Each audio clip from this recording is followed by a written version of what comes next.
वही हम प्रार्थना करते हैं। परमेश्वर पिता, हम धन्यवाद देते हैं इस खूबसूरत समय के लिए, इस दिन के लिए।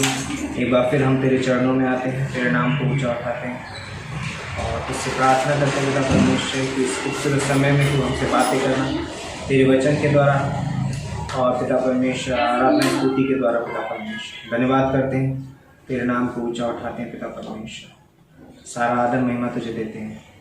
प्रार्थना हमारे उद्धारकर्ता प्रभु यीशु मसीह के नाम से, आमीन।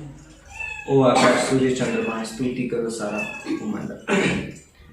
ओ आकाश सूर्य चंद्रमा स्तुति करो सारा भूमंडल। ओ आकाश सूर्य चंद्रमा स्तुति करो सारा भूमंडल। यीशु ने तुझसे प्रेम किया, तेरे लिए अपना प्राण दिया। यीशु ने तुझसे प्रेम किया, तेरे लिए अपना प्राण दिया। नरक से आत्मा को बचा लिया, नरक से आत्मा को बचा लिया। अनंत जीवन सबको दिया। ओ आकाश सूर्य चंद्रमा स्तुति करो सारा भूमंडल। ओ आकाश सूर्य चंद्रमा स्तुति करो सारा भूमंडल। अनुग्रहकारी प्रिय यीशु, धर्मी होकर दुख सहा। अनुग्रहकारी प्रिय यीशु, धर्मी होकर दुख सहा। हरा दिया मेरी शैतान को, हरा दिया मेरी शैतान को। मृत्यु पर यीशु विजय हुआ। ओ आकाश सूर्य चंद्रमा स्तुति करो सारा भूमंडल। ओ आकाश सूर्य चंद्रमा स्तुति करो सारा भूमंडल। दूतों ने सुनाया सुसमाचार, यीशु जी उठा है जरूर। दूतों ने सुनाया सुसमाचार, यीशु जी उठा है जरूर। बाजे बजाते गाते गीत, बाजे बजाते गाते गीत। जय जय बोलो जय जयकार। ओ आकाश सूर्य चंद्रमा स्तुति करो सारा भूमंडल।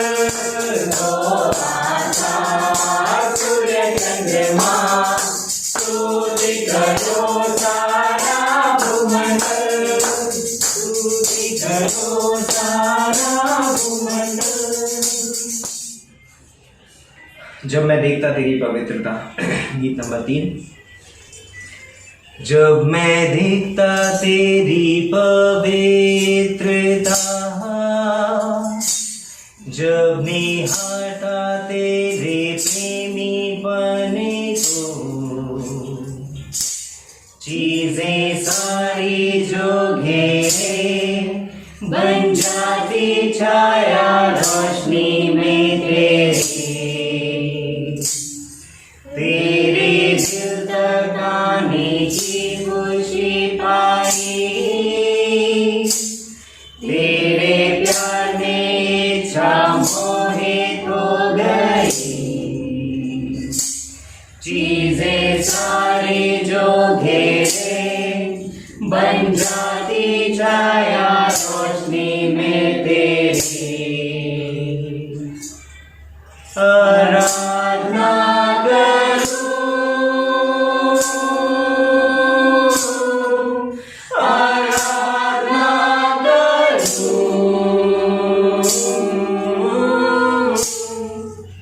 मेरे जीने का कारण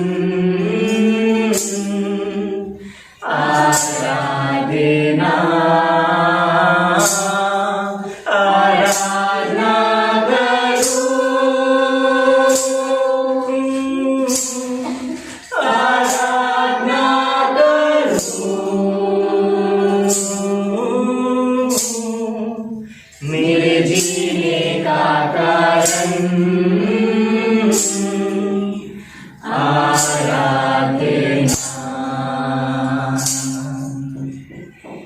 जब मैं देखता तेरी पवित्रता जब निहारता तेरे प्रेमी बने को चीजें सारी जो घेरे बन जाती छाया रोशनी में तेरे दिल तक आने की खुशी पाई तेरे प्यार में इच्छा मोहित हो गई चीजें सारी जो घेरे बन जाती छाया रोशनी में तेरी आराधना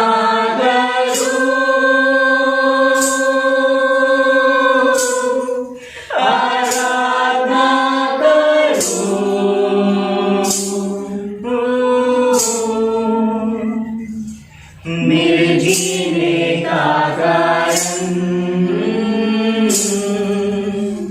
आराधना आराधना करूं आराधना करूं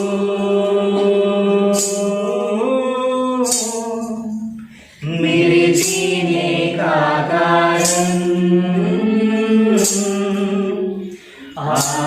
आराधना मेरे जीने का कारण आराधना हमारे जीने का कारण तू है परमेश्वर आराधना स्तुति हमारे जीवन का मकसद होना चाहिए कि तू योग्य है परमेश्वर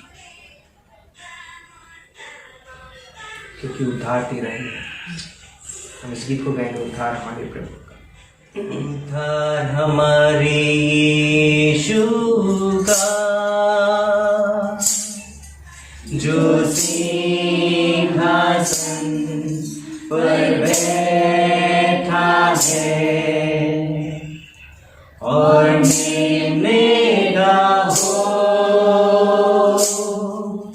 स्तुति और महिमा ज्ञान धन्यवाद आदर और सामर्थ्य यीशु की युगायुग बनी रहे यीशु की युगायुग बनी रहे यीशु की युगायुग बनी रहे आमीन उद्धार हमारे यीशु का जो सिंहासन पर बैठा है और मेरा हो स्तुति और महिमा ज्ञान धन्यवाद आदर और सामर्थ्य यीशु की युगायुग बनी रहे यीशु की युगायुग बनी रहे यीशु की, युगानुयुग बनी रहे। आमीन।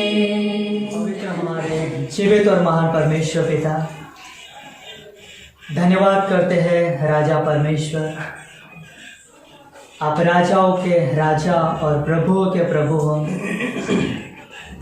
धन्यवाद करते हैं पिता परमेश्वर, आप कभी न बदलने वाले परमेश्वर हो। आपका राज्य युगानुयुग है प्रभु। धन्यवाद करते हैं जीवित परमेश्वर कि आपने हमारे लिए क्रूस पर अपना जीवन बलिदान दिया प्रभु। और हाँ पिता परमेश्वर, आप ही वो मेमना हो जिन्होंने पाप पर, मौत पर, शैतान के हर एक शक्तियों पर विजय पाया है। धन्यवाद करते हैं कि आज हम जयवंत से भी बढ़कर है यीशु मसीह आप में।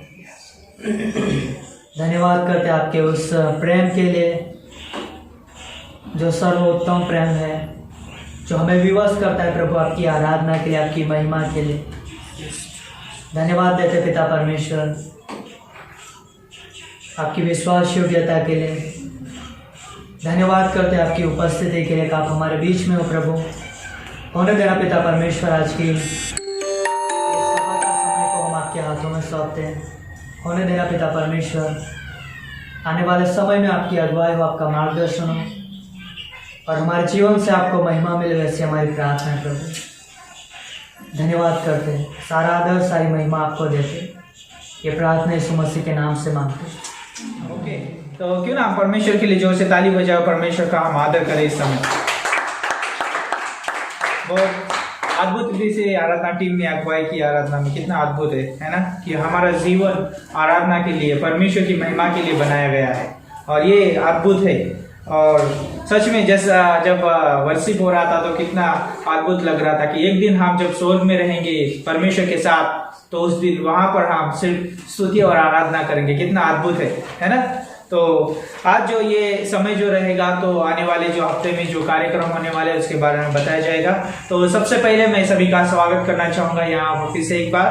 तो पूरे दिल से हम आपका स्वागत करते हैं झालुत कलीसिया में, और जो भी हमें यूट्यूब के द्वारा ऑनलाइन देख रहे हैं, आप सभी का स्वागत करते हैं हम इस सभा में, रविवार की सभा में। और खास करके ये समय अनाउंसमेंट का समय है, तो यहाँ पर जो कार्यक्रम होते हैं कलीसिया के द्वारा उसके बारे में बताया जाएगा। तो मंगलवार के दिन अलग अलग जगह पे, 3 जगह पे बाइबल स्टडी चल रही है, तो आप उसके लिए प्रार्थना कर सकते हैं। अद्भुत रीति से परमेश्वर उसमें भी इस्तेमाल कर रहा है, पासवान और टीम, और बहुत अद्भुत वहाँ पर सेवा हो रही है। तो आप प्रार्थना कर सकते हैं बाइबल स्टडी के लिए। और खास करके बुधवार के दिन 5 बजे मिडवीक सभा होती है, तो हम चाहते हैं कि आप उसमें हिस्सा लें। जो भी हमें यूट्यूब के द्वारा देख रहे हैं और कलीसिया को भी हम प्रोत्साहित करते हैं कि बहुत अद्भुत समय रहता है और आप सभी लोग आइए और सभा का हिस्सा बनिए। तो गुरुवार शुक्रवार को बाइबल कॉलेज है, तो आप बाइबल कॉलेज के लिए भी प्रार्थना कर सकते हैं, पास्टर मनोज के लिए, कनु भाई के लिए और मेरे लिए, ताकि परमेश्वर हमें बुद्धिमत्ता दे, समझ दे स्टडी करने के लिए, क्लासेस को सिखाने के लिए। तो यहाँ पर भी बाइबल कॉलेज चल रहा है झालुत में, और मध्य प्रदेश में भी चल रहा है, उसके लिए भी आप प्रार्थना कर सकते हैं। और जो कलीसिया के लिए जो शाम को क्लास पढ़ाया जाता है, फाउंडेशन क्लास, तो वो क्लास नहीं रहेगा कुछ समय के लिए, क्रिसमस के इस मंथ में, तो आप उसका ध्यान रखिए। तो शाम को क्लास नहीं रहेगा। तो जैसे गुरुवार के दिन हम आउटरीच कर रहे हैं दाहोद में, तो आप उसके लिए प्रार्थना कर सकते हैं कि वो आउटरीच में परमेश्वर हमें शक्ति दे, सामर्थ्य दे, और वहां पर दाहोद में एक दिन परमेश्वर का भवन वहां पे खड़ा हो, है ना। तो उसके लिए आप प्रार्थना कर सकते हैं। तो शनिवार के दिन पे यहाँ पर आउटरीच होती है 5 बजे से लेके 6 बजे के बीच में। ओके, तो हम चाहते हैं कि बहुत अद्भुत समय रहता है यहाँ पर भी, झालुत में भी हम आउटरीच करते हैं। तो हम प्रोत्साहित करते हैं कि आप सभी लोग आइए और उस आउटरीच का हिस्सा बनिए। और फैमिली विजिट रहता है 6 बजे से लेके आगे 7 बजे 8 बजे तक, है ना, जैसे परमेश्वर अगुवाई करता है। तो इस समय लिमड़ी में रहेगा, महेश भाई के घर पे रहेगा फैमिली विजिट। और इस समय की जो आउटरीच जो झालुत में होती है हमारी, इस समय यहाँ पर नहीं रहेगी, लेकिन लिमड़ी में होगा। आउटरीच भी लिमड़ी में होगा और फैमिली विजिट भी वहां पर ही होगा। तो कृपया आप उसमें आप हिस्सा लीजिए, बहुत अद्भुत समय रहेगा। और खास अनाउंसमेंट हम ये करते हैं कि ये क्रिसमस का मंथ है, तो 25 तारीख के लिए आप प्रार्थना कर सकते हैं। जो भी प्रोग्राम है तो उसके लिए परमेश्वर सारी चीज़ों का बंदोबस्त कर सके, है ना। और खास करके सुरक्षा दे परमेश्वर, और प्रोग्राम करने के लिए, है ना, हमें अनुमति मिल सके, है ना। तो क्यों ना हम इस सारी चीज़ों के लिए प्रार्थना करें और परमेश्वर हमें अगुवाई करे। तो उससे पहले मैं बताना चाहूँगा कि आज के इस सभा के विषय में, तो इस अनाउंसमेंट के बाद कम्युनियन होगा, प्रभु भोज होगा, उसके बाद में ऑफरिंग संदेश होगा, फिर बाद में मेन संदेश होगा। ओके, तो हम चाहते हैं कि आप अपना ध्यान परमेश्वर की ओर लगाए, उस संदेश की ओर लगाए। और जो भी हमें यूट्यूब के द्वारा देख रहे हैं, तो फिर से एक बार हम आपका स्वागत करते हैं आज की सभा में, संडे सभा में। तो क्यों ना हम सब लोग आंखें बंद करें और प्रार्थना करें इन सारी चीज़ों के लिए। परमेश्वर, हम धन्यवाद देते हैं, आपके नाम को ऊंचा उठाते हैं प्रभु। सच में प्रभु, ये सारी चीज़ों को आपके हाथों में सौंपते परमेश्वर, जो यहाँ से प्रभु अनाउंसमेंट की गई परमेश्वर। खास करके हम प्रार्थना करते प्रभु, इस क्रिसमस महीने में परमेश्वर हम आपका सुसमाचार बांट सके, लोगों तक पहुंच सके। परमेश्वर हमें सामर्थ्य देना, आउटरीच के द्वारा, बाइबल स्टडी के द्वारा, बाइबल कॉलेज के द्वारा, परमेश्वर कलीसिया के द्वारा परमेश्वर हो। प्रभु यीशु मसीह, आपकी महिमा हो, आपके नाम को ऊंचा उठाया जाए प्रभु सारे कार्यक्रम में प्रभु। हम 25 तारीख के प्रोग्राम के लिए प्रार्थना करते प्रभु, वो प्रोग्राम भी आप प्रभु सहायता करें, उस प्रोग्राम के लिए प्रभु सारी चीज़ों को अरेंज करने के लिए परमेश्वर। खास करके उस दिन जब वो संदेश रहेगा प्रभु, बहुत लाभदायक हो परमेश्वर सभी के जीवन के लिए परमेश्वर। खास करके हम प्रार्थना करते हैं, आज की सभा आपके हाथों में सौंपते हैं प्रभु यीशु मसीह। हम आपकी देह को, आपके कलीसिया को आपके हाथों में सौंपते हैं, आपके दास को आपके हाथों में सौंपते हैं, पासवान को प्रभु। आप सभी से बात करिए परमेश्वर, आपके वचन के द्वारा। धन्यवाद करते हैं, आगे का समय आपके हाथों में सौंपते हैं प्रभु यीशु मसीह के नाम से हम मांगते हैं, आमीन।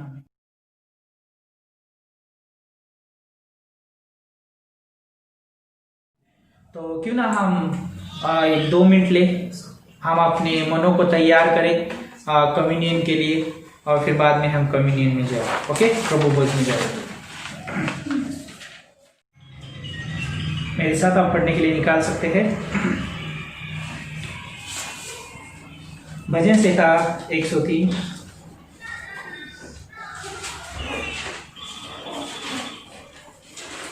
और उसका 2 से लेकर 4 पंक्ति।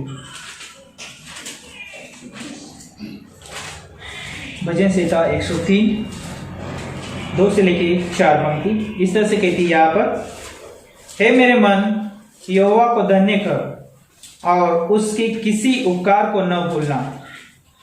वही तो तेरे सब अधर्म को क्षमा करता और तेरे सब रोगों को चंगा करता है। वही तो तेरे प्राणों को नाश होने से बचा लेता है और तेरे सिर पर करुणा और दया का मुकुट बांधता है। कितना अद्भुत है हमारा परमेश्वर। जब हम इस प्रभु भोज के विधि में जब हम जा रहे हैं, तो यहाँ पर हमें सबसे इम्पोर्टेंट एक बात हमें समझने की बहुत ज़रूरत है। जब मनुष्य ने पाप किया और पाप की वजह से वो परमेश्वर से बहुत दूर हो चुका था और उसका कोई रिश्ता नहीं था कि दोबारा वो परमेश्वर के पास जाए। कोई इसके पास मकसद नहीं था, उसके पास कोई मार्ग नहीं था कि वो परमेश्वर के साथ फिर से जुड़ जाए और परमेश्वर की आराधना करे, परमेश्वर की महिमा करे। जिस मकसद के लिए परमेश्वर ने उसको बनाया था, महिमा के लिए, आराधना के लिए, उसके साथ संगति करने के लिए, उसके पास कोई उपाय नहीं है क्योंकि उसने खो दिया है। लेकिन यहाँ पर जब हम देखते हैं कि वो संबंध यीशु मसीह के द्वारा स्थापित किया गया दोबारा। एक व्यक्ति को संबंध तोड़ना, जब पहले आदम को जब संबंध तोड़ना बहुत आसान था, लेकिन दूसरे आदम को संबंध जोड़ना बहुत कठिन था। और ये बहुत अद्भुत है सभी के लिए, ये बहुत आनंद की बात है कि यीशु मसीह इस धरती पर आया और वो सभी मनुष्य जाति के लिए मरा। और आज जब हम यीशु मसीह को जानते हैं तो हम हमारे उद्धारकर्ता के रूप में यीशु मसीह को जानते हैं। हम यीशु मसीह को ये जानते हैं कि वो हमारा पिता करके हम जानते हैं उसको, है ना। उसने हमें वो अधिकार दिया है जो हमारे पास वो अधिकार नहीं था। इसलिए ये भजनकार इसलिए बोलता है, हे मेरे मन, यहोवा को धन्य कर और उसके किसी उपकार को न भूलना। हम किसी लायक नहीं थे, लेकिन उसने हमें वो लायक बनाया और उसने हमारे ऊपर बहुत भलाई की है। उसने अनुग्रह दिया, उसने प्रेम दिया, हमें क्षमा दी। हम उसके जो उसने हमारे ऊपर उपकार किया है वो भूलना नहीं चाहिए। और तीसरी पंक्ति में बोलता है वह तो तेरे सब अधर्म को क्षमा करता और तेरे सब रोगों को चंगा करता है। सबसे बड़ा रोग मनुष्य जाति में यही था कि वो पाप था, पाप से वो पीड़ित था। उस पाप से छुड़ाने के लिए, उस बीमारी से छुड़ाने के लिए कोई मनुष्य योग्य नहीं था।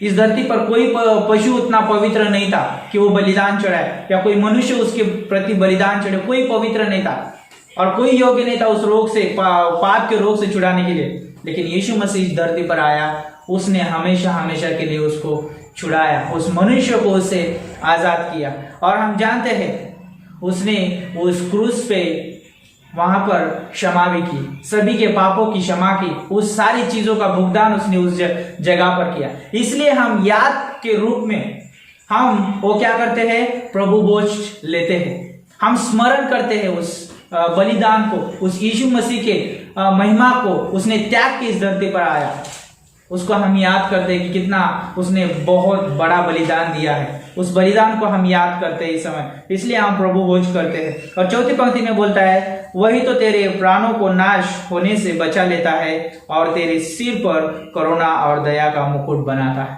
कितना अद्भुत है। एक दिन मनुष्य नाश होने वाला था, कोई मनुष्य स्वर्ग जाने वाला नहीं था, लेकिन उसने अद्भुत उपाय निकाला परमेश्वर ने। यूहन्ना 3:16, जो कोई यीशु मसीह पे विश्वास करता है वो स्वर्ग जाएगा, हमेशा नाश नहीं होगा। तो यहाँ पर मैं बताना चाहूंगा, मनुष्य के पापों की क्षमा कोई कार्य से या कोई बड़ा पैसे या कोई चीजों से नहीं कर सकता है, या कर्मों से नहीं होती है। अनुग्रह के द्वारा परमेश्वर ने किया है वो सारी चीजें। तो इसलिए सबसे बड़ा बाइबल में हम देखते हैं इब्रानियों का 9:22 में कहता है लहू बहाने से क्या होती है, पापों की क्षमा होती है। बिना लहू बहाए पापों की क्षमा नहीं है। और यीशु मसीह ने उस क्रूस पे लहू बहाया और उसने हमारे पापों की क्षमा की है। तो आज इस समय तो हम जब प्रभु भोज में जाएंगे, हम जब प्रभु भोज लेंगे तो हम याद करें, स्मरण करें यीशु मसीह ने हमारे लिए उस क्रूस पे क्या किया है, और उस याद में, उस स्मरण में प्रभु भोज लेंगे। तो हम एक एक जन करके आगे आएंगे और उस मेज में शामिल हो जाएंगे।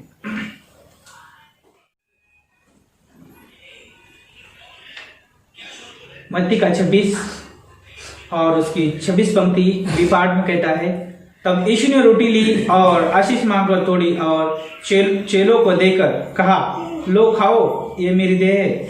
और 27 पंक्ति में कहता है फिर उसने कटोरा लेकर धन्यवाद किया और उन्हें देकर कहा तुम सब इसमें से पियो। और 28 पंक्ति में कहता है क्योंकि ये वाचा का मेरा वह लहू है जो बहुतों के लिए पापों की क्षमा के निमित्त बहाया जाता है। कितना अद्भुत है। जब यीशु मसीह उस रात को शिष्य लोगों के साथ था, उसने वही किया।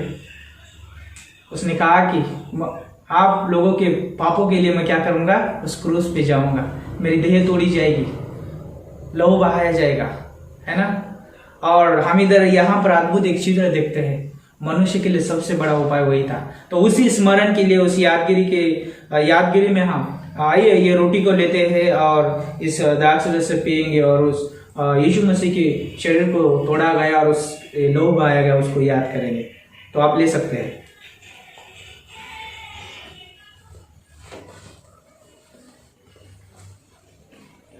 प्रार्थना करेंगे। परमेश्वर धन्यवाद करते हैं इन सारी चीजों के लिए जो अद्भुत रीति से परमेश्वर आपने हमारे सभी के पापों के लिए प्रभु आपने अद्भुत उपाय परमेश्वर उस क्रूस पे निकाला। प्रभु आज बहुत सारे लोग प्रभु उसको गले में लटकाते हैं, परमेश्वर घरों पे लगाते हैं प्रभु, लेकिन परमेश्वर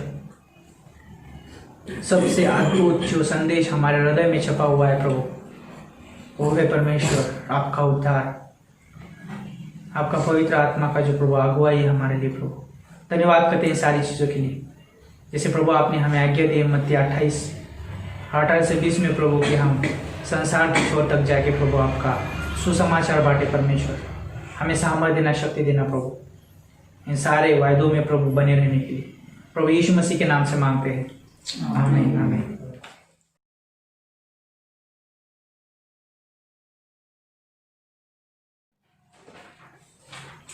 तो भेंट का समय है और हम अपने भेंटों को परमेश्वर के सम्मुख लाते हैं।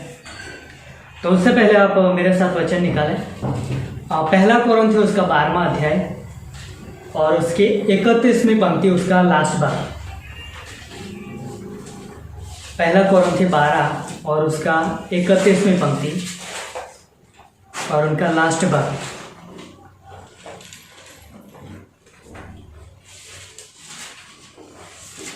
परंतु मैं तुम्हें और भी सबसे उत्तम मार्ग बताता हूँ। क्या लिखा है? परंतु मैं तुम्हें और भी सबसे उत्तम मार्ग बताता हूँ। तो यहाँ पर हम देखते हैं कि 12वें अध्याय के अंदर अलग अलग प्रकार के वरदान के बारे में, और वरदान बहुत प्रकार के हैं। दया करना वरदान है, शिक्षा देना वरदान है, और परखने का वरदान है, बुद्धि का वरदान है। और उन बहुत सारे वरदानों में से एक वरदान ये भी है कि अपनी भेंटों को, अपने दानों को परमेश्वर के भवन में देने का वरदान, और उन सारी बातों में है। लेकिन यहाँ पर परमेश्वर के वचन में पौलुस ये भी कहता है कि इन सारी बातों में मैं तुम्हें और भी एक उत्तम बात बताता हूँ, और वो हमें किस में दिखाई देता है? 13वें अध्याय के अंदर। तो हम देखेंगे 13वें अध्याय की 1 से 3 पंक्ति में कि वो उत्तम बात क्या है उसके बारे में। यदि मैं मनुष्य और स्वर्गदूतों की बोलियां बोलूं और प्रेम न रखूं, तो मैं ठनठनाता हुआ पीतल और जनजनाती हुई झांझ हूं। और दूसरी पंक्ति, यदि मैं भविष्यवाणी कर सकूं और सब भेदों को और सब प्रकार के ज्ञान को समझूं, और मुझे यहां तक पूरा विश्वास हो कि मैं पहाड़ों को भी हटा दूं, परंतु प्रेम न रखूं तो मैं कुछ भी नहीं। तीसरी पंक्ति, यदि मैं अपनी संपूर्ण संपत्ति कंगालों को खिला दूं या अपनी देह जलाने के लिए भी दे दूं और प्रेम न रखूं तो मुझे कुछ भी लाभ नहीं होगा। सोचो कि परमेश्वर का वचन कहता है कि हम बहुत कुछ कर सकते हैं, लेकिन उनके अंदर यदि प्रेम नहीं है, तो जब हम यीशु मसीह को मिलेंगे, यीशु मसीह ने हमसे वायदा किया है कि मैं तुम्हें इनाम दूंगा, प्रतिफल दूंगा। तो यदि बिना प्रेम से किया हुआ कार्य होगा तो फिर हमें कुछ भी लाभ नहीं मिलेगा, कुछ भी इनाम नहीं मिलेगा। और इसलिए हम देखते हैं कि हम जो कुछ भी करते वो प्रेम के द्वारा करें। और यहाँ पे यही बताया गया है कि हाँ, जब हम अपनी भेंटों को, जब हम अपने दशवांशों को परमेश्वर के भवन में लाते तो वो प्रेम के साथ लेके आते, बड़े उत्साह के साथ लेके आते। तो एक महान मिशनरी है जिनका नाम है एमिकार माइकल, और उन्होंने मतलब एक सेंटेंस कहा था कि आप बिना प्रेम से प्रेम के दे सकते हो। क्या कहा? आप बिना प्रेम के दे सकते हो। और ये भी कहा कि लेकिन आप बिना दिए प्रेम नहीं कर सकते। मतलब हो सकता है कि प्रेम के बिना हम अपनी भेंटों को या तो कुछ भी कार्य कर सकते बिना प्रेम से, लेकिन उन्होंने ये भी कहा है कि लेकिन आप बिना दिए प्रेम नहीं कर सकते। तो यदि हम प्रेम करते हैं तो रुके नहीं रहेंगे, क्या करेंगे? अवश्य देंगे। तो यही बात है। और हम जानते हैं कि एमिकार माइकल का जो जीवन था, उन्होंने अपना जीवन संपूर्ण रीति से परमेश्वर के कार्य के लिए दिया था, और इसीलिए वो ये सेंटेंस कह पाए। और यहाँ तक कि उन्होंने सुसमाचार के लिए, परमेश्वर के राज्य के लिए अपने जीवन को पूरी तरह से समर्पित कर दिया था। यहाँ तक कि उन्होंने अपना घर, अपना परिवार पूरी तरह से छोड़ दिया था। और हम जानते हैं कि पहले समय के अंदर कि सुसमाचार के लिए वो एक छोर से दूसरे छोर तक जाने के लिए कई साल, कई महीने लग जाते हैं, लेकिन उन्होंने वापस भी अपने घर नहीं लौटे। सोचो, परमेश्वर के कार्य के। और यही उनका एक सबसे बड़ा उत्तम एक उदाहरण है जो हमें यह दिखाता है कि परमेश्वर अपने महान कार्य के लिए किसी का भी उपयोग कर सकता है। और उस महान कार्य में मतलब कि बहुत अद्भुत परमेश्वर की महिमा होती है। तो यहाँ पे कहने का मतलब यही था कि प्रेम जो है वो देता है। और आज भेंट का समय है और परमेश्वर का प्रेम हमें विवश करता है। भेंटों को देने के लिए, और तब हम विवश होंगे कि जब हम परमेश्वर के हृदय को, उसकी इच्छा को, उसकी योजना को समझेंगे, उसकी योजना को जानेंगे, तब हम विवश होंगे परमेश्वर के कार्य के लिए देने के लिए। तो जो कुछ भी हमारे पास है, चाहे वो भेंट हो, चाहे वो दशमांश हो, लेकिन हम परमेश्वर के कार्य के लिए प्रेम के साथ लेके आए और आनंद के साथ लेके आए, हर्ष के साथ लेके आए, जो कि परमेश्वर को भाता है। तो आइए हम प्रार्थना करते हैं। सामर्थ्यवान परमेश्वर पिता, हम आपके प्रेम के लिए हम आपका धन्यवाद देते हैं। धन्यवाद करते हैं प्रभु, आपके प्रेम ने हमें पकड़ के रखा है प्रभु, और आपके प्रेम से हम अलग नहीं हो सकते। और धन्यवाद देते हैं प्रभु यीशु मसीह कि आपने हमारे अपना जीवन क्रूस पर दिया प्रभु, एक भेंट के रूप में। और धन्यवाद देते पिता परमेश्वर, हमारे पास जो कुछ भी आशीष है प्रभु, आपकी महिमा के लिए हम आपके भवन में लेके आते होने देना पिता परमेश्वर। इस दान के समय को, बैठ के समय को भी आशीषित करना, ये प्रार्थना यीशु मसीह के नाम से मांगते हैं, आमीन।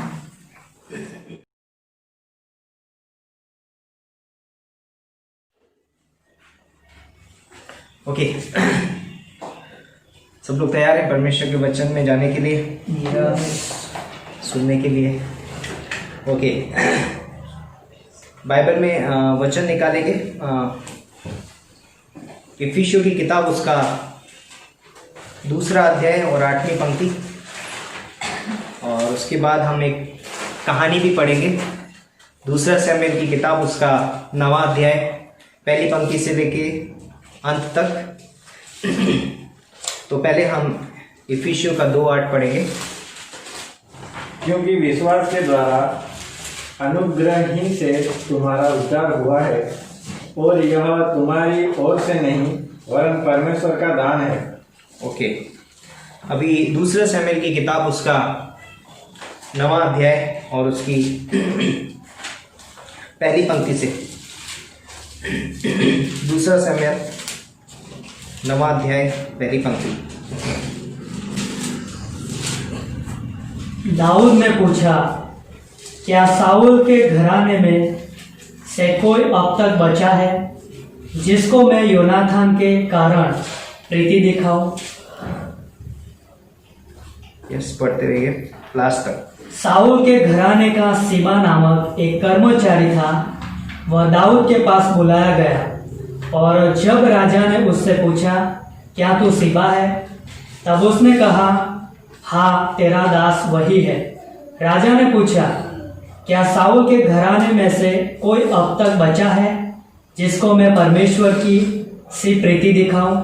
सीबा ने राजा से कहा, हाँ, योनाथान का एक बेटा तो है जो लंगड़ा है।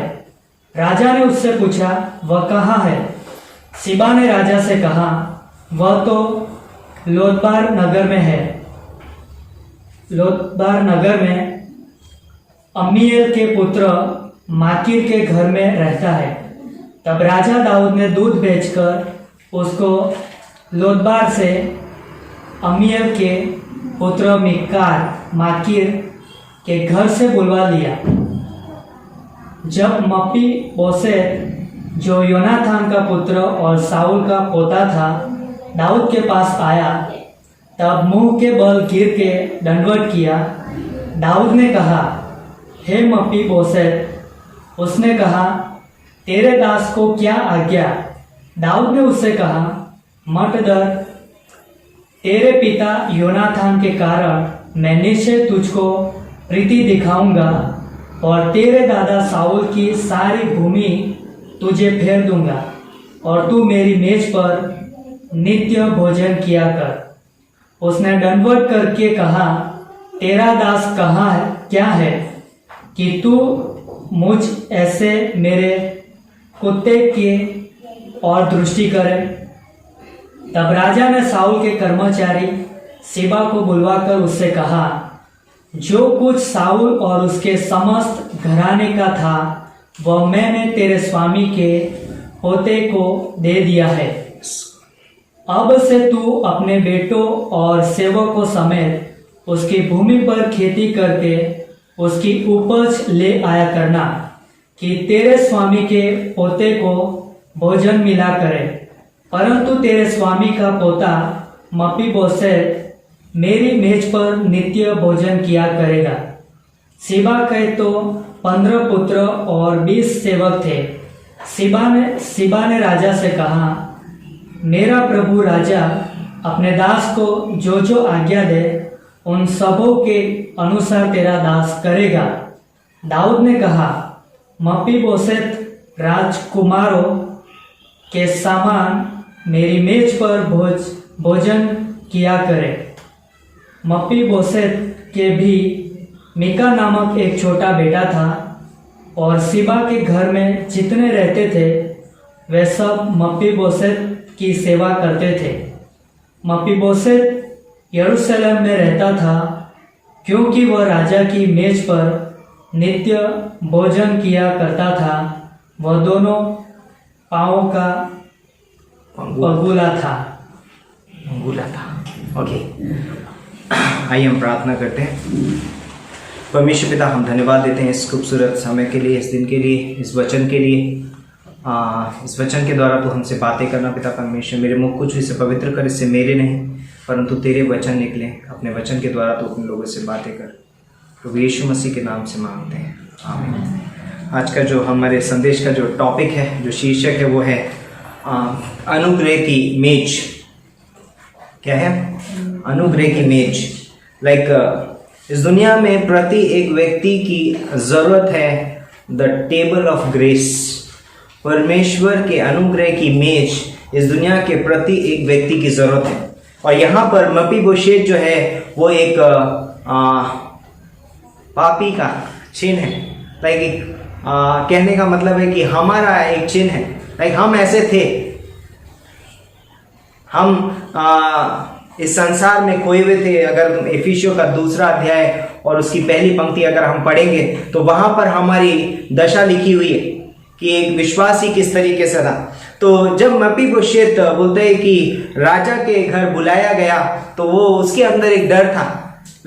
वो उस योग्य नहीं था कि राजा के घर आए, क्योंकि पुराने समय में यदि कोई व्यक्ति राजा बनता था तो उसे राजा के पूरे घराने को खत्म करना होगा, क्योंकि ऐसा ना हो कि कहीं आने वाले समय में वो उठ के बोलेगा कि मैं राजा हूँ, तो उसे पूरे घर को खत्म करना पड़ता था और फिर वो राजा बन सकता है, यानी सबको हराना पड़ता है। लेकिन यहाँ पर दाऊद का एक चित्र हम देखते हैं कि दाऊद बोलता है कि मैं किसी को नाश नहीं करूंगा, है ना, परंतु क्या करूंगा, मैं उसे अनुग्रह दूंगा। परमेश्वर बोलता है कि परमेश्वर ने अपने पुत्र को जगत में इसलिए नहीं भेजा कि जगत पर दंड की आज्ञा दे, परंतु इसलिए भेजा कि जगत उसके द्वारा क्या करे, उद्धार पाए।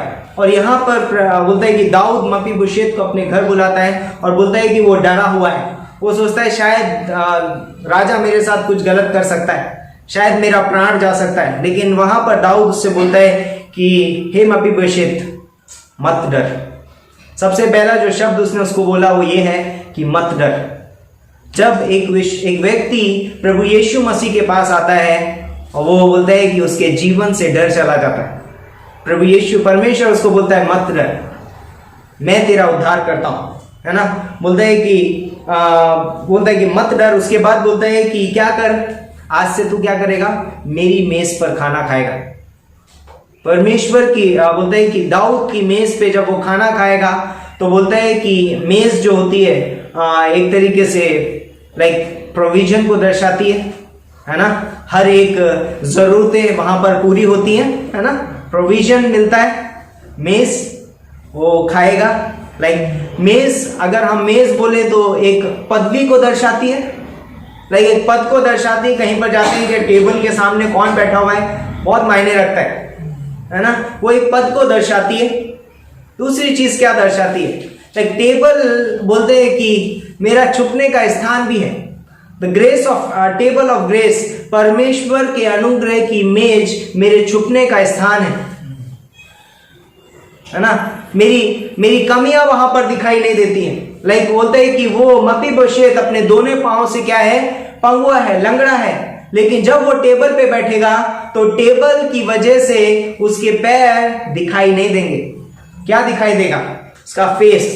और वो परमेश्वर बोलता है कि दाऊद राजा की टेबल पर बैठ करके क्या कर रहा है, वो भोजन कर रहा है। हर दिन एक दिन की बात नहीं है, एवरी डे। बोलता है कि जब तक वो जिएगा हर दिन वो क्या करेगा, मेरे साथ मेरी टेबल पे रहेगा। और उस दौरान बोलता है कि ना ही तो उसकी कमियां दिखाई देंगी, क्योंकि अनुग्रह जो है बोलता है कि हमारी कमियों को नहीं देखता है, अनुग्रह हमारी कमियों को ढांक देता है। तो बोलता है कि जब तो आपने टेबल देखी हो, खाने की टेबल अगर कहीं रखी हुई देखी होगी तो उसके ऊपर एक कपड़ा पड़ा होता है ना, और वो नीचे तक होता है। लाइक एक दूसरे के पैर नहीं देख सकते हम, एक दूसरे का फेस देख सकते हैं, बस पैर नहीं दिखाई देते, नीचे हो जाते हैं, टेबल के नीचे चले जाते हैं। तो मैं कैसा था, मेरा चाल चलन, मेरा चरित्र, मैं कैसा पापी था, लेकिन जब हम अनुग्रह की टेबल के नीचे जाते हैं हमारा सब कुछ क्या हो जाता है, छिप जाता है, माफ हो जाता है। यीशु मसीह ने कहा, भजन संहिता में लिखा ना, दाऊद ने बोला 103 में 7वीं पंक्ति में कि उसने हमारे पापों को हमसे इतना दूर कर दिया जैसे पूरब से पश्चिम। उसने हमारे पापों को, हमारे सारे अधर्म को दूर किया है, ढांप दिया है। और उत्पत्ति के 3रे अध्याय में जब आदम और हव्वा ने पाप किया तो परमेश्वर ने उनको एक आवरण से क्या किया, ढांप दिया, एक चमड़े का वस्त्र बना के दिया, जिससे उनका नंगापन क्या हुआ, ढक गया।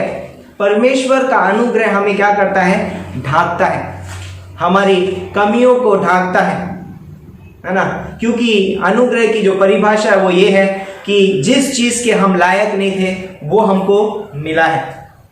लाइक दाऊद वहां पर मपीबोशेत पे दया ही नहीं दिखाता है, परंतु उसको अनुग्रह देता है। दया ये कि दाऊद ने उसको मारा नहीं, दाऊद ने उसको खत्म नहीं किया, प्राणघात नहीं किया उसको, लेकिन दाऊद ने उसे अनुग्रह भी दिया। उसने बोला कि नहीं, इस लायक नहीं है वो, लेकिन बोलता है क्योंकि मैं योनातन के प्रति कैसी, उसने बोला कि मैं परमेश्वर जैसी प्रीति दिखाऊं, परमेश्वर जैसी मैं प्रीति उसको दिखाऊं। और बोलता है कि वो प्रीति दिखाने की वजह से बोलता है कि वो मेरी मेज पे खाना खाएगा। अनुग्रह बोलता है कि हमें वो स्थान देता है जिसके हम लायक नहीं थे, हम जिसके लायक नहीं थे। और यहाँ पर मपीबोशेत को बोलता है कि राजा की टेबल पे खाने को मिलता है। लाइक तो क्या क्या चीजें हैं, लाइक उसको सबसे पहले उसको नाश नहीं किया गया, दूसरी चीज वो राजा के सामने आया, राजा ने उस पर अनुग्रह की दृष्टि की। अब वो राजा के महल में खाना खाएगा, बट कैसे खाएगा, एक दुश्मन के बेटे की तरह नहीं, एक लंगड़े व्यक्ति की तरह नहीं। बाइबल में लिखा है कि वो राजकुमारों के जैसे क्या करेगा, भोजन किया करेगा, राजकुमारों के जैसे। परमेश्वर ने हमें बोलता है कि जयवंत से भी बढ़कर ठहराया, हमें उसने पूंछ नहीं ठहराया परंतु हमें सिर ठहराया। परमेश्वर बोलता है कि मैं तुम्हें एक पापी की नजर से नहीं देखता हूं, मैं तुम्हें अपने बेटे की नजर से। और हमारा पिता, स्वर्गीय पिता बोलता है कि कैसा है, परमेश्वर राजा है और यीशु मसीह राजकुमार है मानो, और हम उसके भाई हैं, हम उसके मित्र हैं। और वो हमें क्या कहता है, मित्र कहता है, और हमें राजकुमार कहता है। परमेश्वर हमको ऐसा ही नहीं देखता है, स्वाभाविक रीति से नहीं देखता, परंतु अनुग्रह में देखता है। और अनुग्रह में क्या देखता है कि हम कैसे हैं, एक राजकुमार के जैसे हम परमेश्वर की नजर में, हमें ऐसा छोटा मोटा नहीं देखता है। तो अनुग्रह हमको क्या देखता है, ऊंची पदवी पे देखता है, राजकुमार के जैसा देखता है अनुग्रह। और उसके बाद बोलता है कि वो जहां राजा रहता है वहां पर उसका निवास स्थान है। लाइक एक विश्वासी की पहचान अनुग्रह में क्या है, वो राजा का बेटा है, लेकिन एक विश्वासी की स्थिति यानी कि पोजीशन क्या है, स्वर्गीय वारिस है, स्वर्गीय पहचान है उसकी। जहां राजा रहता है, यीशु मसीह ने कहा जहां मैं रहता हूं वहां तुम भी रहोगे, है ना। और आज भी हम स्वर्गीय स्थानों में बिठाए गए हैं आत्मिक रीति से। तो अनुग्रह हमको क्या करता है, उच्च कोटि प्रदान करता है। तो हम सब मरे हुए थे, लाइक अनुग्रह में जीवन देने की सामर्थ्य। यूहन्ना का 25 या 11:25, ओके 11:25 में बोलता है कि जब यीशु मसीह ने उससे कहा लाजरस बाहर आ, तो लाजरस मृतक था, है ना, शरीर मृतक था, उसके शरीर में से बदबू आ रही होगी। लेकिन जब यीशु मसीह ने कहा लाजरस बाहर आ, ये उसके अनुग्रह की आवाज थी। और जब उसने उसको अनुग्रह की आवाज दी तो लाजरस कब्र से बाहर आया और बोलता है कि लाजरस जीवित प्राणी बन गया। और इसीलिए यीशु मसीह ने कहा पुनरुत्थान और जीवन मैं हूं। और यहां पर बोलता है कि अनुग्रह की आवाज जो है वो जीवित करती है। तो इफिसियों का अगर 2:1 पढ़ेंगे तो वहां लिखा है कि हम अपने पापों में क्या थे, मरे हुए थे हम। लेकिन जैसे ही हमारे पास सुसमाचार पहुंचा, ये सुसमाचार भी हमारे पास आना ये परमेश्वर का अनुग्रह है। सुसमाचार जब हम सुनते हैं ये परमेश्वर का अनुग्रह है कि उसका सुसमाचार हम तक पहुंचता है। और जब हम सुनते हैं और वो सुसमाचार की आवाज अनुग्रह से भरी हुई है, क्योंकि वो किसी के कार्यों के लिए नहीं बताई जाती। बोलते तो यहां पर जैसे जब मपीबोशेत जब उस टेबल पे बैठा तो वो टेबल उसने खुद नहीं बनाई थी। उस टेबल को उसने खुद ही नहीं बनाया था कि ये मैंने मेरे लिए ये टेबल बनाई है, मैं राजा के सामने बैठ के खाना खाऊंगा। नहीं, वो टेबल अनुग्रह की टेबल थी। वो टेबल राजा के द्वारा उसको दी गई थी। हमारे जीवन में बोलता है कि जो अनुग्रह है, जो जीवन है वो परमेश्वर द्वारा दिया गया है। ये परमेश्वर का अनुग्रह है, ये हमने नहीं बनाया। आज अगर हम जीवित हैं ये परमेश्वर के अनुग्रह की वजह से। आज अगर हम इस दुनिया में चल फिर रहे हैं या परमेश्वर की सेविकाई कर रहे हैं, ये परमेश्वर का अनुग्रह है। तो बोलता है कि अनुग्रह, बोलता है कि दूसरी पंक्ति बोलती है कि उसने हमारे मार्गों को बदल दिया। अनुग्रह हमारे मार्गों को बदलता है। इफिसियों का 1:2। पहले हमारे मार्ग क्या थे, हम सब गलत मार्ग पे थे, है ना। रोमियो का अगर 3:10 से लेके 23 पंक्ति तक पढ़ेंगे तो वहां पर पता चलेगा हम सब भटकी हुई भेड़ों के समान थे।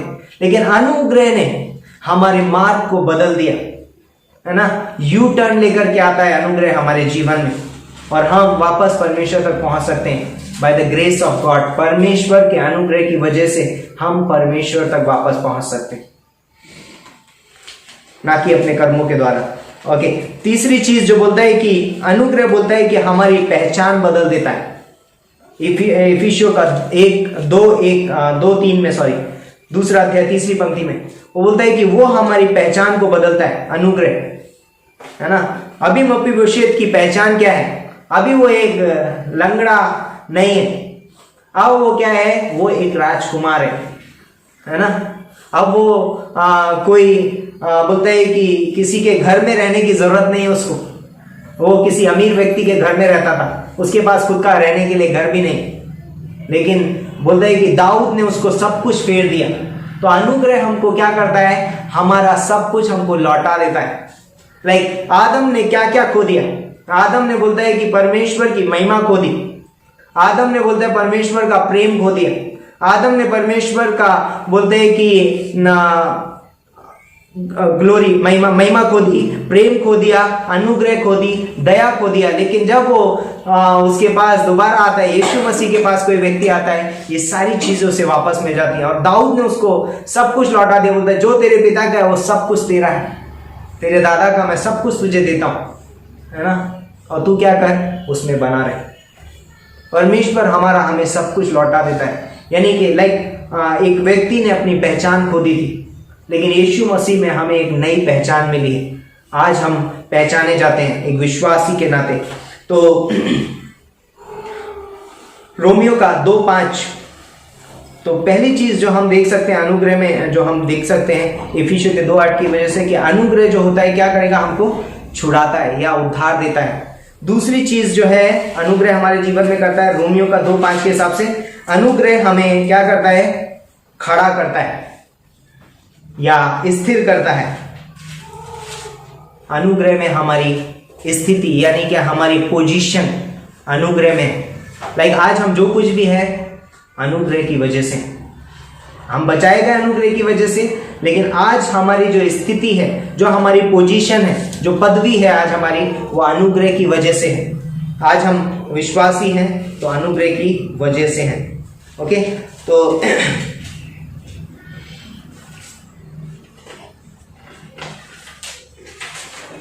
अगली चीज बोलता है कि अनुग्रह जो है, तीसरी चीज जो है वो हमको मिलती है 2 पत्रस का 3:18 में।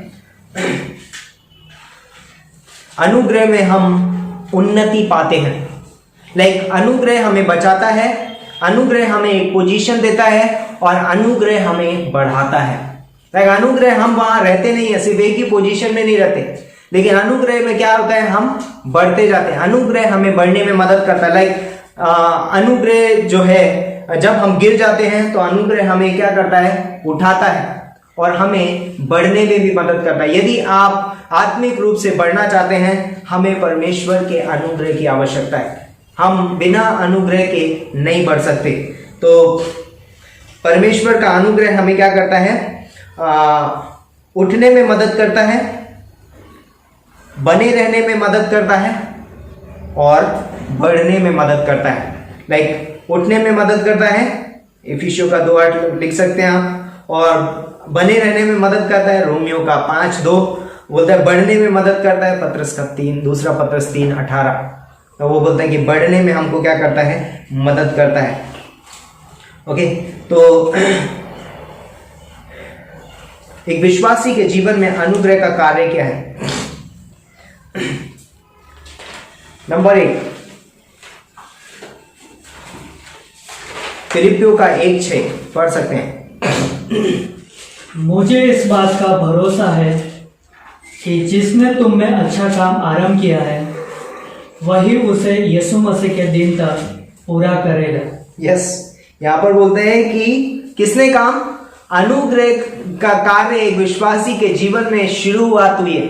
अनुग्रह के द्वारा वो कार्य शुरू हुआ है। हमारे अंदर जो अच्छा कार्य जो शुरुआत हुई है वो अनुग्रह के द्वारा हुई है। ये अच्छा कार्य मेरी वजह से नहीं हुआ है, लाइक मैंने शुरुआत नहीं की है, परमेश्वर ने किया है। हम अच्छा कार्य करने बोलते कि लाइक हम अच्छा कार्य करने के बारे में सोच ही नहीं सकते जब हम इस संसार में थे, लेकिन जब हम यीशु मसीह को ग्रहण करते हैं, परमेश्वर का अनुग्रह हमें बोलता है कि अच्छा कार्य करने के लिए क्या करता है, तैयार करता है या शुरुआत करता है हमारे जीवन में। दूसरी चीज है, बोलते हैं कि वही फिलिपियों का 2:13, एक विश्वासी के जीवन में अनुग्रह का कार्य क्या है, कार्य प्रगति पर है, प्रोग्रेसिव है। वो कार्य हमेशा क्या करता रहता है, चलता रहता है। 2:13 फिलिपियों का 2:13, क्योंकि परमेश्वर ही है जिसने अपनी सुइच्छा निमित्त तुम्हारे मन में इच्छा और काम दोनों बातों के करने का प्रभाव डाला है। यस, प्रभावित है, प्रभाव डालता है वो हमारे जीवन में। अनुग्रह का कार्य क्या करता है, प्रभाव डालता है हमारे जीवन में। तीसरा है कार्य पूर्ण हुआ है। 3 अध्याय 21वीं पंक्ति,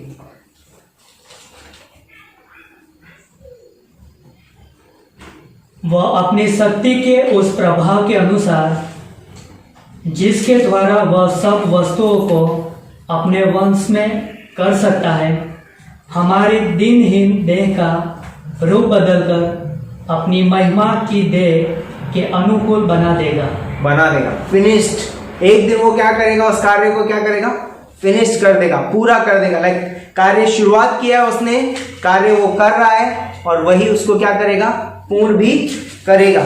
तो अनुग्रह की वजह से एक विश्वासी के जीवन में कार्य शुरुआत हुआ है। लाइक एक विश्वासी अनुग्रह से बचाया गया है। एक विश्वासी को अनुग्रह में दृढ़ बनने की जरूरत है। यदि हम अनुग्रह से बचाए गए हैं तो हमें उस अनुग्रह में दृढ़ बनने की जरूरत है। लाइक बोलते कि हम उसको व्यर्थ नहीं जाने दे सकते। लाइक यदि कोई व्यक्ति गिरता है तो कोई व्यक्ति यदि उसको उठा के खड़ा करता है तो वापस वो जमीन पे बैठ नहीं जाता, नहीं मैं तो गिरा हुआ। वो क्या करता है, उसमें अपने कपड़े झाड़ता है और क्या करता है, आगे बढ़ता है। तो जब हम अनुग्रह से बचाए गए हैं तो हमें अनुग्रह में दृढ़ बनना है। लाइक दृढ़ कैसे बनता है, जब हम एक्सरसाइज करते हैं, जब हम बोलते हैं कि कसरत करते हैं, जब हम अनुग्रह को अपने जीवन में अप्लाई करेंगे, जब हम अनुग्रह अपने जीवन में इस्तेमाल करेंगे, तब क्या होगा, हम मजबूत बनेंगे अनुग्रह में और हमें पता होगा कि इस परिस्थिति में मुझे कैसे बढ़ना है। दूसरी चीज बोलते हैं कि एक विश्वासी को बने रहने के लिए अनुग्रह काफी है। परमेश्वर के कार्य में बने रहने के लिए विश्वासी के लिए अनुग्रह काफी है। अनुग्रह के द्वारा हम परमेश्वर की सेवा कर पाते हैं। पहला कुरिन्थियों 15:10।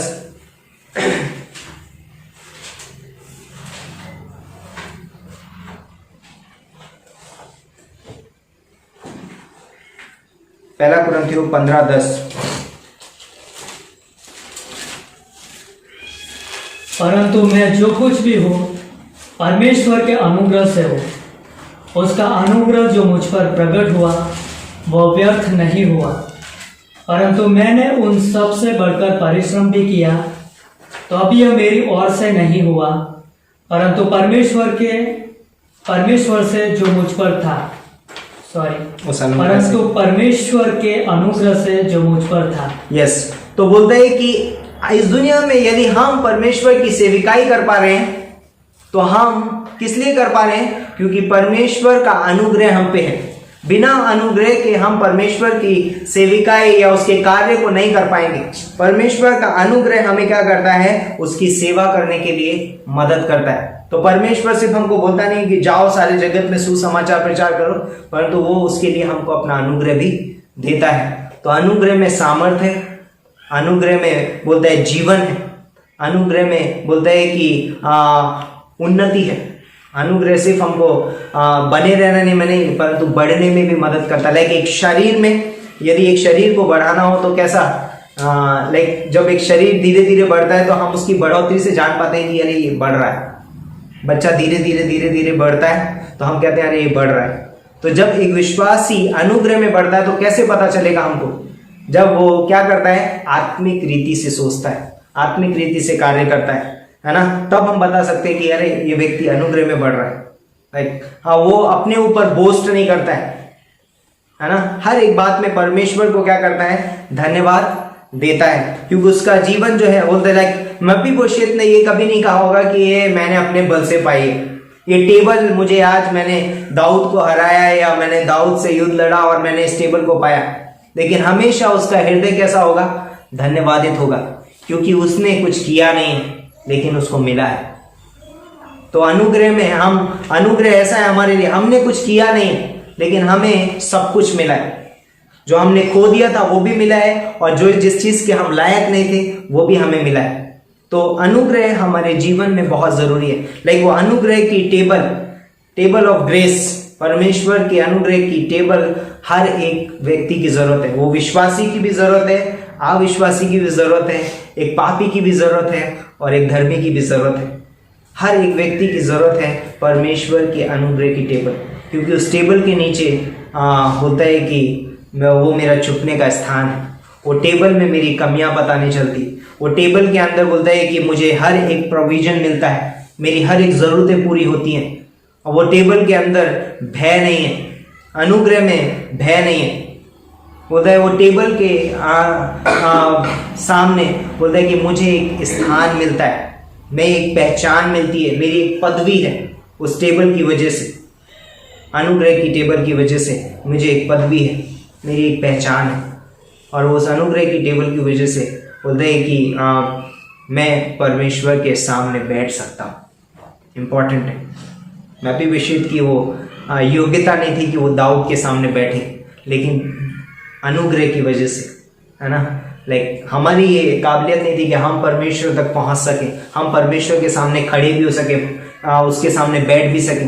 लेकिन बोलता है कि बिकॉज ऑफ ग्रेस, परमेश्वर के अनुग्रह की वजह से हम उसके सामने खड़े हो सकते हैं, हम उसके सामने बैठ सकते हैं, हम उससे बातें कर सकते हैं, लाइक हम उससे प्रार्थना में जा सकते हैं, उसके सामने वचन के द्वारा हम उसके पास जा सकते हैं, संगति के द्वारा हम उसके पास जा सकते हैं।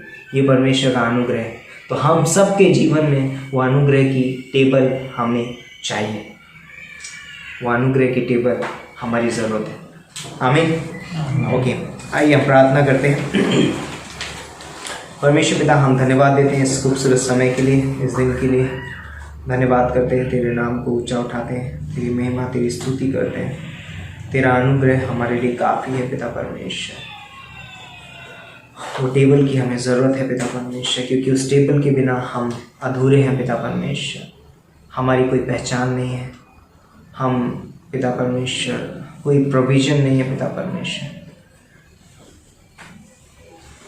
टेबल के, अनुग्रह की टेबल के बिना हम डर में अपना जीवन व्यतीत करते हैं पिता परमेश्वर, लेकिन तेरा अनुग्रह हमें भय के ऊपर जीत दिलाता है। धन्यवाद करते हैं पिता परमेश्वर, तू महान है। इस समय में तू हमारे साथ होना और हमें अनुग्रह में जीना सिखा पिता परमेश्वर, बढ़ना सिखा, बने रहना सिखा पिता परमेश्वर, अनुग्रह में चलना सिखा पिता परमेश्वर। प्रभु यीशु मसीह के नाम से मांगते हैं, आमीन आमीन। ओके, करो धन्यवाद आभारी दिल से, करो धन्यवाद उसे ईश्वर का, करो धन्यवाद दिया है उसने अपना पुत्र यीशु ख्रिस्त। करो धन्यवाद आभारी दिल से, करो धन्यवाद उसे ईश्वर का, करो धन्यवाद दिया है उसने अपना पुत्र यीशु ख्रिस्त। और अब बोलो निर्बले में बलवान, बोलो निर्धन में धन्यवान, ईश्वर ने जो हमारे लिए है किया। और अब बोलो निर्बल में बलवान, बोलो निर्धन में धन्यवान, ईश्वर ने जो हमारे लिए है किया। करो धन्यवाद, करो धन्यवाद, करो धन्यवाद। सर्व सामर्थ्य हमारे जीवित और महान परमेश्वर पिता, आपके अनुग्रह के लिए, आपकी दया के लिए प्रभु हम आपका धन्यवाद देते हैं। धन्यवाद करते हैं महान परमेश्वर कि आपका अद्भुत अनुग्रह जो हम पर प्रकट हुआ पिता परमेश्वर, धन्यवाद हो वो अनुग्रह के लिए जो जीवन से भी उत्तम है प्रभु, जो हमारे लिए सामर्थ का कारण बना। वो अनुग्रह जो हमारे लिए जीवन बना, हमारा डर भय निकलने का कारण बना। धन्यवाद करते हैं महान परमेश्वर आपके अद्भुत प्रेम के लिए जो आपने हमसे किया है प्रभु। धन्यवाद देते हैं राजा परमेश्वर, हम आपकी भलाई के लिए हम आपका धन्यवाद देते हैं कि उस अनुग्रह के द्वारा आपने हमारे पापों को क्षमा किया, हमारे जीवन में आत्मिक रूप से और शारीरिक रूप से आपने चंगाई दिया प्रभु। धन्यवाद करते उन भलाइयों के लिए, उन उत्तम आशीषों के लिए जो आपने हमारे जीवन पर दिखाया प्रभु। धन्यवाद करते पिता परमेश्वर, हम आपकी दया के लिए हम आपका धन्यवाद देते हैं। धन्यवाद देते पिता परमेश्वर आपकी विश्वास योग्यता के लिए, आपके बलिदानी प्रेम के लिए प्रभु। हम आपकी महिमा करते पिता परमेश्वर। धन्यवाद करते पिता परमेश्वर, इस समय को हम आपके हाथों में सौंपते हैं। आगे के समय को आप आशीषित करना, ये प्रार्थना यीशु मसीह के नाम से मांगते हैं।